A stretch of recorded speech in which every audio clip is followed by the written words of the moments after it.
পৌর নির্বাচনকে ঘিরে ফরিদপুরে দুই পৌরসভা নগরকান্দা ও বোয়ালমারীতে জমে উঠেছে নির্বাচনী গণসংযোগ।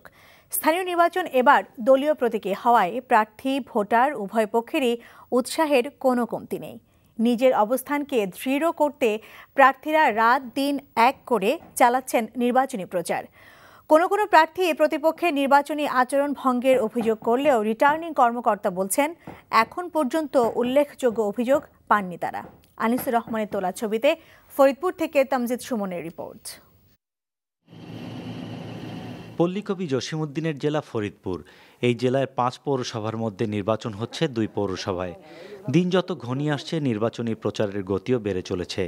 নগরকান্দায় 3 জন আর বোয়ালমারী পৌর এলাকায় 4 জন মেয়র প্রার্থীর বেশিরভাগই দলীয় প্রতীক নিয়ে প্রতিদ্বন্দ্বিতা করছেন। তবে 2 পৌরসভাতেই রয়েছে আওয়ামী লীগের বিদ্রোহী প্রার্থী, আর এটাকেই কাজে লাগাতে চান প্রতিপক্ষরা।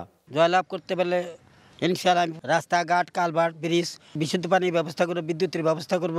আমার ছোট ভাইকে ধরে গেছে আমার নির্বাচনী এজেন্ট, তাকে ধরে নেওয়ার পরে এলাকায় ত্রাস সৃষ্টি করছে। আমি স্বতন্ত্র প্রার্থী হিসেবে আমার মতো কাজ করতেছি।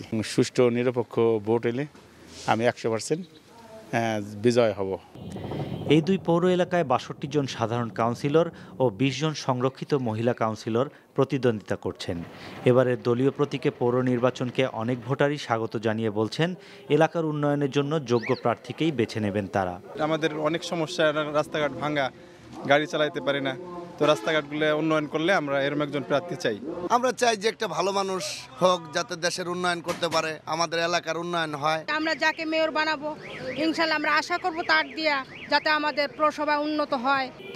কোনো কোনো মেয়র প্রার্থী তার প্রতিদ্বন্দ্বী প্রার্থী নির্বাচনী আচরণ ভঙ্গ করছেন এমন অভিযোগ তুলেছেন। তবে সুষ্ঠু ও নিরপেক্ষ নির্বাচন হলে জয়ের বিষয়ে আশাবাদী সব প্রার্থীরা।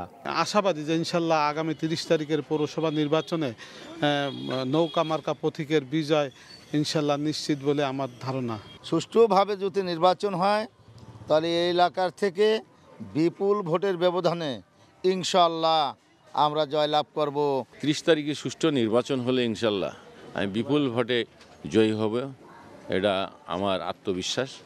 আর নির্বিঘ্নে ও শান্তিপূর্ণ ভোট গ্রহণ করতে সব ধরনের প্রস্তুতি নিচ্ছেন রিটার্নিং কর্মকর্তা। বড় ধরনের কোনো অভিযোগ বা গণ্ডগোল বা মারামারি এই পৌরসভায় এখন পর্যন্ত হয়নি।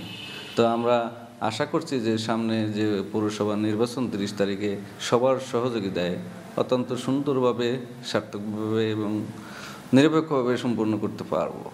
ফরিদপুরের এই 2টি পৌরসভায় দলীয় প্রতীকের প্রভাব ভালোভাবে পড়েছে। আসন্ন নির্বাচনে দলীয় প্রতীকের সাথে তারা যোগ্য প্রার্থী নির্বাচিত করতে চান।